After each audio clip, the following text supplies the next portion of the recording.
ఇప్పుడు తెలంగాణ ప్రభుత్వం, రేవంత్ రెడ్డి ప్రభుత్వం బీసీలకు 42% రిజర్వేషన్లను పెంచుతూ అసెంబ్లీలో 2 బిల్లులను తీర్మానించడం జరిగింది. సో, ఈ బిల్లులను గవర్నర్ ద్వారా రాష్ట్రపతి పంపుతున్నారు.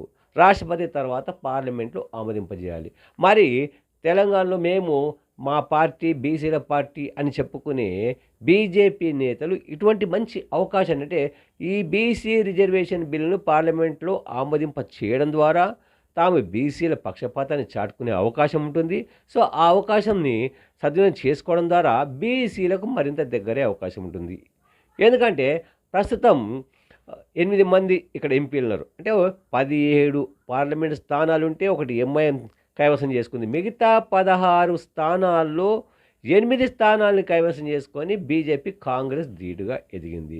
ఇందులో ముగ్గురు బీసీలు, ముగ్గురు రెడ్లు, ఒక వెలమ, ఒక ఎస్టీ. సో, ముగ్గురు బీసీలో కేంద్ర హోంశాఖ సహాయ మంత్రి బండి సంజయ్, మల్కాజ్గిరి ఎంపీ ఈటెల రాజేందర్, అట్లాగే నిజామాబాద్ ఎంపీ అరవింద్ కుమార్. సో, ఈ ముగ్గురు బీసీ ఎంపీలు కూడా ప్రధానమంత్రి మోదీని కలిసి ఈ బిల్లుని ఖచ్చితంగా పార్లమెంట్లో ఆమోదింప చేయాలని ఒత్తిడి తేవాలి. అట్లాగే బీసీల పార్టీ అని చెప్పుకుంటున్న కిషన్ రెడ్డి కావచ్చు, మిగతా ఆ పార్టీ నేతలు, ఎంపీలు కావచ్చు, వాళ్ళు కూడా ఖచ్చితంగా బీసీ బిల్లు ఆమోదానికి ప్రయత్నం చేయాలి. ఎందుకంటే సో, తెలంగాణలో వచ్చే అసెంబ్లీ ఎన్నికల్లో తమ పార్టీ బీజేపీ అధికారంలోకి రాబోతోంది అని ఆ బీజేపీ నేతలు చాలా ధీమాగా ఉన్నారు.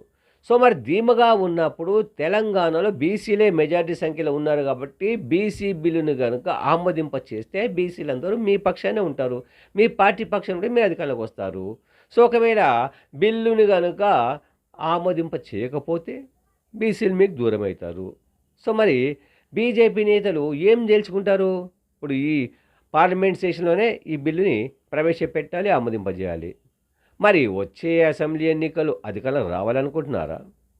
లేదు మేము బీసీల పార్టీ కాదు, బీసీల వ్యతిరేక పార్టీ అని చెప్పుకుంటారా? ఇది మీ ఇష్టం.